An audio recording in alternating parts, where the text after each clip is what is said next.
नमस्कार दोस्तों। अक्सर साइकियाट्रिक चिकित्सा को लेकर, मानसिक चिकित्सा को लेकर हमारे मन में कई सवाल होते हैं और अक्सर हम इन सवालों को आंसर ढूंढने के लिए अक्सर गूगल की मदद लेते हैं। पर कौन बेहतर होगा एक साइकियाट्रिस्ट से अच्छा जो इस सवालों का जवाब दे पाए। तो आज हमारे साथ हैं डॉक्टर अभिनव। ऐसे ही कुछ सवालों का जवाब देने के लिए हम उनसे बात करेंगे। तो आइए शुरू करते हैं। तो सवाल है कि मैं अपनी एंटी डिप्रेसेंट्स यानी कि अवसाद की दवाइयां काफी समय से ले रहा हूँ और अब मुझे काफी बेहतर भी महसूस होता है। मेरे सिम्टम्स भी जा चुके हैं। तो क्या अब मुझे अपनी दवाइयां अपने आप बंद कर देनी चाहिए? अपने आप तो नहीं बंद करनी चाहिए आपको। किसी भी ट्रीटमेंट से, अवसाद के ट्रीटमेंट से या कोई और साइकियाट्रिक बीमारी के ट्रीटमेंट अगर आप ले रहे हैं और आपको आराम है तो बहुत ज़रूरी है कि हम उसका कोर्स कंप्लीट करें। क्योंकि कई बार क्या होता है कि हमने दवाई चालू करी और 1-2 हफ्ते में हमें आराम आ गया, कईयों को 100% आराम भी आ जाता है 2-3 हफ्ते के अंदर। ज़रूरी ये है कि ट्रीटमेंट को कंटिन्यू किया जाए, क्योंकि उस दौर में ये होता है कि दवाइयों की मदद से बीमारी दब जाती है मगर ख़त्म नहीं होती। हमें ये करना है कि हमें बीमारी को जड़ से हटाना है। जड़ से नहीं हटी तो फिर से वापस आ जाएगी। तो कुछ कोर्स होता है जनरली डिप्रेशन का। 100% आराम आने के बाद लगभग 6 महीने तक दवाई चलनी होती है। तो अपने डॉक्टर के साथ संपर्क बनाए रखें, उनसे पूछते रहें। जैसे ही 6 महीने आपके पूरे हो जाएं और आप उस 6 महीने के दौरान ज़रूरी बात यह है कि आपको बिल्कुल भी लक्षण नहीं थे, आप लक्षण से एकदम मुक्त थे, तो समय है कि भाई धीरे-धीरे आपके साइकियाट्रिस्ट के साथ मिलके हर हफ्ते 2 हफ्ते में कम करी जाए, ताकि 4 से 6 हफ्ते में धीरे-धीरे वो दवाइयाँ बंद हो सके। तो कंप्लीट कोर्स और डॉक्टर का परामर्श दोनों की जरूरत है। बिल्कुल। नेक्स्ट क्वेश्चन है सर कि क्या मैं साइकियाट्रिक दवाइयों से एडिक्शन की तरफ जा सकता हूँ? क्या मुझे इससे लत लग सकती है इन दवाइयों की? ये काफी बारी पूछे जाने वाला सवाल है। मैं कहूँगा कि ये एक मिथ्य है जो कि समाज में फैला हुआ है। ऐसा नहीं होता। ज्यादातर साइकियाट्रिक दवाइयाँ जो होती हैं उनकी लत नहीं लगती, वो कोर्स बेस्ड होती है, मतलब उनका समय निर्धारित होता है। कुछ ऐसी दवाइयाँ भी हैं साइकियाट्री में, जैसे नींद की दवाइयाँ, जो कि अक्सर लिखी जाती हैं, कई बारी आम डॉक्टरों द्वारा भी लिखी जाती हैं और वो बिना निगरानी के मरीज फिर लेते रहते हैं जीवन भर। तो उनसे जीवन भर या काफी लंबे समय तक, तो उनसे लत लगने की संभावना रहती है, मगर वो नींद की दवाइयाँ ही होती हैं केवल। बाकी ज्यादातर साइकियाट्रिक दवाइयाँ जो होती हैं, मेरे ख्याल से 95% जो साइकियाट्री की जो दवाइयाँ होंगी, मानसिक रोग की दवाइयाँ होंगी, वो उनसे लत नहीं लगती हैं, उनका समय निर्धारित होता है। जी। अगला सवाल है कि क्या साइकियाट्रिक दवाइयाँ लेने से मुझे काफी समय नींद आती रहेगी, ज्यादातर समय नींद आती रहेगी? इसका जवाब है कि ऐसा नहीं होता। ये अर्ध सत्य है कि जो सारी साइकियाट्रिक दवाइयाँ जो होती हैं उनसे नींद ही आती है, ये नींद की दवाइयाँ हैं। कुछ ऐसी दवाइयाँ होती हैं साइकियाट्री में जिनसे काफी नींद आती है, मगर काफी दवाइयाँ ऐसी भी होती हैं, चाहे वो एंटी डिप्रेसेंट, एंटी साइकोटिक या मूड स्टेबलाइजर क्लास की दवाइयाँ हों, जिनसे नींद नहीं आती, जो कि आप दोपहर में भी ले सकते हैं और इनको लेने के बाद आप पूरे तरह से काम कर सकते हैं। इनको लेके आपको नशा नहीं होगा, इनको लेके आप ड्राउजी नहीं फील करेंगे, आप गाड़ी भी ड्राइव कर सकते हैं। अगला सवाल है कि मैंने सुना है कि दवाइयों के साइड इफेक्ट भी होते हैं। क्या ये साइड इफेक्ट परमानेंट होते हैं, यानी कि हमेशा रहेंगे? तो इस बात के लिए मेरे पास एक तर्क है कि साइड इफेक्ट्स जो हैं वो एक प्रोबेबिलिटी है कि शायद आपको साइड इफेक्ट हो जाए, मगर इन दवाइयों से जो रिस्पॉन्स जो है, ठीक है, वो सुनिश्चित है कि वो डेफिनेट है कि वो होगा ही होगा। तो इसी बात को दूसरी तरह से भी समझें। साइड इफेक्ट तो एक छोटी सी दवाई जैसे क्रोसिन है, उसका भी होता है, मगर क्या बुखार में आप क्रोसिन लेना बंद कर देते हैं? ऐसा तो नहीं होता। तो बेनिफिट्स आउटवे द रिस्क। और दूसरी बात ये भी है कि सारे साइड इफेक्ट्स हर बारी सभी को हो जाए और दवाई लेते ही हो जाए, ये कोई जरूरी नहीं है। तीसरी बात यह है कि यदि कोई साइड इफेक्ट हो भी गया तो वो आजीवन नहीं होता, वो उस दौरान के लिए ही होता है। अगर किसी दवाई से आपको साइड इफेक्ट हुआ है, कोई भी साइड इफेक्ट हुआ, अपने ट्रीटिंग डॉक्टर से बात करिए, डेफिनेटली वो आपकी मदद करेंगे। उस दवाई को चेंज कर दिया जाएगा या बदल दिया जाएगा, और बदलते ही साइड इफेक्ट्स खत्म भी हो जाएंगे। ज्यादा जरूरी है कि आप घबराएं ना, अगर साइड इफेक्ट्स हो जाएं तो अपने ट्रीटिंग डॉक्टर को बताएं, कोई और दवाई चालू कर सके जिससे ये साइड इफेक्ट रिवर्स हो। तो बजाय कि कोई इंसान अपने आप दवाई बंद कर दे, डॉक्टर का परामर्श लेना, जल्द से जल्द खुद डिसाइड मत करिए, प्रोफेशनल को लेने दीजिए। तो अगला सवाल है कि मैंने सुना है कि मुझे जो दवाइयां हैं वो अपने जीवन भर लेनी पड़ेगी, तो क्या इस बात में कितनी सच्चाई है, जानना चाह रहे हैं? ये भी पूरी तरह से सच नहीं है। देखिए, जीवन तो बहुत बड़ा है, ऐसा नहीं होता कि कोई भी चीज इतनी लंबे समय तक लेनी पड़े। मैंने पहले भी कहा था कि it's a course based treatment. तो ज्यादा जरूरी ये है इसमें ये भी समझना कि आप ये इंटरवेंशन जो है, यानी ट्रीटमेंट को अगर आप इंटरवेंशन माने तो ये आपके जीवन में कब आ रहा है, यानी बीमारी कितनी पुरानी हो चुकी है। अगर हफ्ता 10 दिन 1 महीने की बीमारी है तो उसका कोर्स निर्धारित हो सकता है, जल्दी असर आ जाएगा तो हम कोर्स बता पाएंगे कि भाई इतने दिन तक चल जाएगा, और दवाइयां बंद भी हो जाती हैं।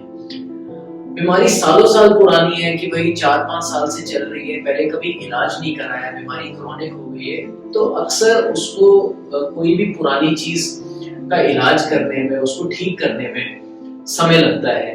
दवाइयां भी बढ़ जाती हैं, कोर्स भी निर्धारित कर पाना मुश्किल होता है, और ट्रीटमेंट में भी दिक्कतें आती हैं। तो ये बहुत ज्यादा मायने रखता है कि आपका इलाज जो है, बीमारी का इलाज, वो कब चालू हुआ है, कितने समय में चालू हुआ है, और बीमारी की तीव्रता, लंबाई ही नहीं बल्कि तीव्रता कितनी है, ये निर्धारित करता है कि आपकी दवाइयां कितनी लंबी चलेंगी। मगर ये भी कहना चाहूंगा साथ साथ कि बहुत सारे लोगों में हम दवाइयों को बंद भी कर पाते हैं, बंद भी कर सकते हैं। तो काफी सारे फैक्टर्स होते हैं जिसके बिल्कुल, कोई कोई एक चीज नहीं होता जो कि निर्धारित करता है, कई कारण होते हैं। बीमारी की लंबाई, बीमारी की तीव्रता कितनी है। अगला सवाल है कि अगर मेरा बच्चा छोटा है और मैं बच्चे को दूध पिला रही हूँ, तो क्या मैं साइकियाट्रिक दवाइयाँ ले सकती हूँ, और अगर यदि मैं दवाइयाँ ले रही हूँ तो क्या इसके कोई नेगेटिव प्रभाव मेरे बच्चे पर पड़ सकते हैं? जी, काफी ऐसी दवाइयाँ हैं राधा जो कि माँ के दूध में सिक्रीट नहीं होती, तो इसके बारे में पहले ही आप अपने डॉक्टर से बात कर लें। यदि प्रेगनेंसी प्लान कर रहे हैं या प्रेगनेंसी के बाद बच्चे को दूध पिला रहे हैं, तो ऐसी दवाइयों पे आपको शिफ्ट किया जा सकता है जिससे आपकी बीमारी भी आगे ना बढ़े और बच्चे पे भी बुरा असर ना पड़े। तो कुछ ऐसी सेफ दवाइयाँ भी हैं? बिल्कुल, सेफ दवाइयाँ हैं जिनका हम उपयोग कर सकते हैं। आप अपने डॉक्टर से बात करके, उससे पूछ के उस पे शिफ्ट हो सकते हैं। अगला सवाल है कि क्या साइकियाट्रिक दवाइयाँ जो हैं वो छोटे बच्चों को भी दी जा सकती हैं? कई बारी बच्चों में कुछ ऐसी बीमारियां होती हैं जिसमें हमें दवाइयों का इस्तेमाल करना अनिवार्य हो जाता है, अगर ऐसे बोले तो। जैसे चाइल्डहुड ओसीडी हो गया, चाइल्डहुड साइकोसिस, ADHD, चाइल्डहुड डिप्रेशन भी आजकल देखने में आ रहा है बहुत ज्यादा। तो इनमें ट्रीट करना, दवाइयों से ट्रीट करना जरूरी हो जाता है कि वैसे बीमारियां ठीक नहीं होंगी और लंबी खिंच जाएंगी। तो ऐसी दवाइयां हैं जो कि बच्चों को दी जा सकती हैं और बच्चों में पूरी तरह से सेफ है।